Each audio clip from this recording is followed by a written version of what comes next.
अब इम्पॉर्टेंट क्या है कि ये शुगर की टाइप्स क्या हैं। कॉमन टाइप्स जो पता हो, एक टाइप 1 डायबिटीज़ है, एक टाइप 2 डायबिटीज़ है। और डॉक्टर साहब टाइप्स की तरफ हम आते हैं, लेकिन उससे पहले मैं चाहूँगी कि आप सिम्टम्स बताएं। जैसे आपने बात की कि आपको पता चलना शुरू हो जाता है कि आपको डायबिटीज़ होने वाली है या हो सकती है, तो सिम्टम्स क्या होते हैं, आपको कैसे पता चलता है? जैसे कि हम कहते हैं कि आपको यूरिन ज़्यादा आने लग जाता है। अच्छा, 3 तो क्लासिकल सिम्टम्स हैं, हर पेशेंट में नहीं मिलेंगे। ओके। कि भूख का बहुत लगना, प्यास का बहुत लगना और पेशाब का बहुत आना। अच्छा। ये टिपिकल 3 क्लासिकल सिम्टम है, लेकिन पेशेंट इस तरह नहीं आते। पेशेंट वैसे गया, उसने अपनी शुगर चेक की, उसकी शुगर ज़्यादा आ गई। अच्छा। पेशेंट की टांगों में दर्द था, उसने किसी ने कहा यार आप अपनी शुगर चेक करो, या डॉक्टर के पास पहुंचे, टांगों में दर्द की वजह से तो डायबिटीज़ निकल आई। पेशेंट ने अगर कहा कि यार मेरा सर दर्द होता है, मेरा वजन कम होना शुरू हो गया, साथ साथ उसने शुगर चेक कराई तो उसकी शुगर ज़्यादा आ गई। सो मल्टीपल सिम्टम्स हैं। कई दफ़ा बिल्कुल पेशेंट डॉर्मेंट होता है, उसे कोई प्रॉब्लम नहीं हो रही थी, उसको डायबिटीज़ निकल आती है इंसिडेंटली। और टिपिकल सिम्टम ये है कि प्यास का ज़्यादा लगना, भूख का ज़्यादा लगना और यूरिन का ज़्यादा आना। ये टिपिकल सिम्टम्स हैं। अच्छा, कुछ लोग घर पर भी शुगर चेक कर लेते हैं ग्लूकोमीटर से, अच्छी बात है ना, वो ठीक है, लोगों का अवेयरनेस आ रही है ना, अच्छी बात है। करनी चाहिए, बिल्कुल करनी चाहिए। कई दफ़ा लोग अपनी अम्मी की शुगर चेक कर रहे होते हैं या अपने अब्बू की कर रहे होते हैं, अपनी चेक करते हैं तो अपनी भी ज़्यादा आ जाती है तो डॉक्टर के पास पहुंच जाते हैं, तो उनको पहले पता लगी, उन्हें सिम्टम भी नहीं आ रही होती। तो मेरे ख्याल से अगर आपकी अम्मी अब्बू को डायबिटीज़ है तो आपको विजिलेंट हो जाना चाहिए। और अगर आप मोटे भी हैं और खुदा ना खास्ता आपकी गर्दन ब्लैक भी है, ब्लैक गर्दन शो करती है कि आपको इंसुलिन रेजिस्टेंस है। सो प्री डायबिटीज से पहले आप में इंसुलिन रेजिस्टेंस के साइन आते हैं। अगर आपकी गर्दन ब्लैक है, जैसे हम अकैंथोसिस नाइग्रिकेंस कहते हैं, ये है तो आपको डायबिटीज़ तो होगी। तो इसलिए अगर आप कोई भी पेशेंट हमारा देखता है, अपने घर में देखता है, अपने भाई को देखता है, तो उसे चाहिए कि उसकी शुगर जरूर चेक कराए। ओके। अच्छा, आप टाइप्स की तरफ आते हैं जो आप डिस्कस करना चाह रहे थे। टाइप्स। अच्छा, टाइप 1 डायबिटीज़। टाइप 1 डायबिटीज़ वो है, हमें पता होना चाहिए कि जो हमारा पेनक्रियास है, लबलबा, इसके अंदर बीटा सेल्स हैं जो आपका ना इंसुलिन प्रोड्यूस करते हैं। ओके। सो अगर आपके बीटा सेल्स 100% ज़ाया हो जाए या 90% ज़ाया हो जाए, सो आपको टाइप 1 डायबिटीज़ होगी, जिसका एक इलाज सिंपल है कि उसके लिए आपको इंसुलिन लेनी पड़ेगी। ठीक है। सो टाइप 1 डायबिटीज़ अगर आप देखें तो ये वो डायबिटीज़ है जिसमें आपको इंसुलिन ही लगवानी पड़ेगी, इसमें कोई ड्रग नहीं है। ओके। कोई ड्रग नहीं है। सो ये मैं काइंडली चाहूँगा कि छोटे बच्चों को कॉमनली होती है या यंग एडल्ट्स को कॉमनली होती है, तो उनके पेरेंट्स से दरखास्त करूँगा। कई दफ़ा लोग चाहते हैं कि हमारे बच्चे की शुगर ख़त्म हो जाए। हाँ। ऐसा नहीं हो सकता। और इंसुलिन के अलावा कोई दवाई खिला दें डॉक्टर साहब, उससे मेरे बच्चे की शुगर बेहतर हो जाए। हाँ, अगर आपका बच्चा थीन है और उसको वाकई टाइप 1 डायबिटीज़ है और डायग्नोज हो गया, किसी कंसल्टेंट ने उसको डायग्नोज किया जिससे उसका वेट लॉस होने से आ गया, उसके एंटीबॉडीज़ कराने से हमें पॉजिटिव पता लग जाता है कि टाइप 1 डायबिटीज़ है। C peptide level, insulin level multiple test करा के हम देख लेते हैं कि टाइप 1 ही है। उसके बाद आप याद रखिएगा उसका इलाज एक ही है, इंसुलिन। नंबर 2, किसी भी डायबिटीज़ की फॉर्म में 3 मेन पिलर्स हैं किसी भी दवाई से पहले। ओके। उनको कभी मत भूलिएगा। Number 1, diet modification. हाँ, आपको टाइप 1 है, हाँ आपको टाइप 2 है, या आप प्रेग्नेंट हैं तो आपको डायबिटीज़ होगी, सबसे इंपॉर्टेंट खुराक है। अगर आप अपनी डाइट मॉडिफाई नहीं करते, अगर आप जिनमें ग्लाइसेमिक इंडेक्स ज़्यादा वाली फूड नहीं छोड़ते, अगर सादा ज़बान में कहूँ ज़्यादा मीठे वाली खुराक नहीं छोड़ते, तो आप जो मर्जी कर लें, आप अपनी शुगर कंट्रोल नहीं कर पाएंगे।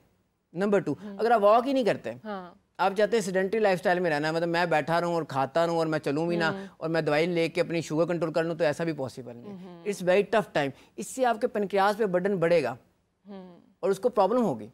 नंबर 3 पे, अगर आपने टेंशन लेना ना छोड़ी, stress is the biggest factor. Stress hormones are the anti insulin hormone, insulin के दुश्मन हार्मोन हैं। अच्छा। 4 हार्मोन हैं स्ट्रेस के। अगर आप जितनी टेंशन लेंगे, आपके इंसुलिन को उतनी मेहनत करनी पड़ेगी, आपके पेनक्रियास को उतनी मेहनत करनी पड़ेगी। So these are 3 main pillars. हाँ, आपको टाइप 1 है, आपको टाइप 2 है, किसी भी टाइप की डायबिटीज़ है, काइंडली अपनी लाइफस्टाइल मॉडिफिकेशन करें, अपनी डाइटरी मॉडिफिकेशन करें और अपनी जो स्ट्रेस मॉडिफिकेशन करें। हाँ जी, अब डॉक्टर महमूद, हम डाइट की तरफ तो आएंगे क्योंकि ऑब्वियसली आज का जो हमारा अहम पॉइंट है इस टॉपिक को डिस्कस करने का कि लाइफस्टाइल कैसे मैनेज करना है, आपने उसकी तरफ हम आएंगे। लेकिन डॉक्टर हमजा को भी ऐड करते हैं, होम्योपैथिक एक्सपर्ट हैं। डॉक्टर हमजा, आप कैसे एक्सप्लेन करेंगे डायबिटीज़ कोर्स के टाइप्स को? अच्छा जी, जैसे कि डॉक्टर साहब ने बड़ी अच्छी तरीके से इसमें रोशनी डाली है कि टाइप 1 में जो आपका डायबिटीज़ इसमें अगर आ जाती है तो आपका जो इम्यून सिस्टम है ये बिल्कुल वर्किंग ही नहीं कर रहा, इंसुलिन शुरू से ही नहीं बना रहा, तो उसके लिए डेफिनेटली कोई भी पैथी इसमें इलाज नहीं कर सकती सिवाय इंसुलिन के। और जो टाइप 2 डायबिटीज़ आती है इसमें मुख्तलिफ तरह का इलाज मौजूद है। मैं शुगर को कोई बीमारी नहीं कहूँगा या इसको डिक्लेयर नहीं करूँगा, इसके ऊपर ऑलरेडी लोगों ने इतने व्लॉग या इतनी प्रोग्राम्स हो चुके हुए हैं कि हमें उसमें किसी भी चीज़ के ऊपर रोशनी डालने का मुताबिक यही है कि उन्हीं चीज़ों को बार बार रिपीटेड करना। बेसिकली जो शुगर आपके बॉडी में है ये बेसिक क्यों बढ़ रही है, हम जब कॉज की तरफ जब तक नहीं आएंगे तो फिर किसी भी तरीका इलाज जो आज है वो वहाँ पर फेल है, वो उस तक आप उसको जो है वो क्योर नहीं कर सकते किसी बीमारी को, कि जब तक आप उसकी कॉज नहीं, रूट कॉज नहीं देख लेते।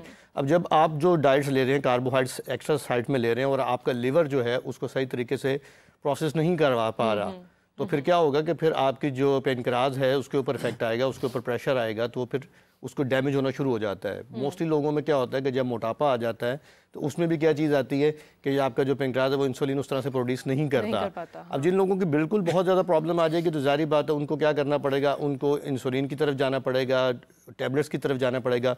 अब टैबलेट्स में भी अगर एलोपैथिक में देखा जाए उसमें भी मुख्तलिफ किस्म की कैटेगरीज हैं, कोई एक किस्म की अद्वियात नहीं मौजूद।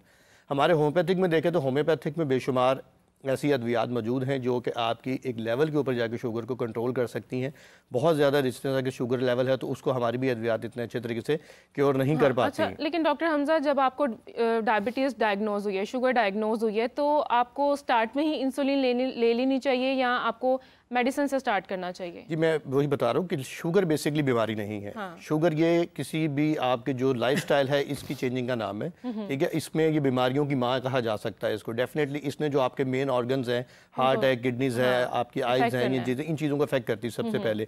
अगर आप अपना लाइफस्टाइल बदल रहे हैं, दुनिया में कोई भी, ये शुगर एक वाहिद ऐसी बीमारी जो आपके अपनी मुंह के से जरिए शुरू हो रही है और यहाँ से ही आपने इसको शुरू करवाना है और यहाँ इसी से आप ठीक कर सकते हैं। जैसे लोग हमारे यहाँ पर मोस्टली नाश्ता ही सुबह नान और चनों का चलता, मोस्टली पाकिस्तान लाहौर में, ठीक है। अगर इन चीज़ों को आप थोड़ा थोड़ा करके खाना शुरू करें, प्लस एक्सरसाइज करें और अपनी डाइट के अगर कॉन्शियस आप हो जाते हैं, अपनी खुराक को बेहतर करते हैं, तो मैं नहीं समझता कि किसी भी दवाई की किसी भी तरह से भी ज़रूरत है।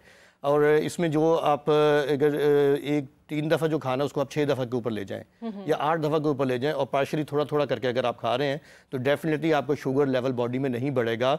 और जो लोग एक्सरसाइज कर रहे हैं, अब एक्सरसाइज में जो है मेन इसकी चीज़ शुगर को कम करती है वो है वॉक। अब वॉक की भी मुख्तलिफ डिफरेंट किस्म है। अब जैसे मैं डेली हम रेस कोर्स में वॉक करने जाता हूँ तो वहाँ मोस्टली लोग ऐसे हैं कि जो वॉक सिर्फ कर रहे हैं वो चहलकदमी कर रहे हैं। वो चहलकदमी का उनको इन्वायरमेंट या उन चीज़ों को तो एंजॉय कर रहे हैं, लेकिन अगर आपने जो अपनी कैलोरीज को बर्न करना है या अपने शुगर लेवल को रिवर्स करना है तो उसके लिए आपको थोड़ी सी मुशक्क़त की ज़रूरत है कि आपने जो उसमें है वो वार्म वाली आपने एक्सरसाइज करनी जिसमें आपको पसीना है या आपको थोड़ा सांस फूल रहा है। तो उन चीज़ों को तो स्लो रनिंग को आप कर सकते हैं कि जो ये चीज़ें बेसिकली जो होती हैं ये आपके शुगर लेवल को जो है वापस करती हैं। और जहाँ तक अगर हम होम्योपैथिक में बात करें अद्वियात का, तो होम्योपैथिक क्योंकि एक तरीका कुदरती तरीका इलाज है। अब जैसे जामन के लिए कहा जाता है कि जामन आप खाएं, तो जामन से आपकी शुगर कंट्रोल होती है, तो जामन से हमारी होम्योपैथिक दवाई साइजियम बनती है। इसी तरह गोडमार बूटी हर्ब्स मशहूर है, इसमें हमारी जेमनीमियम बनती है।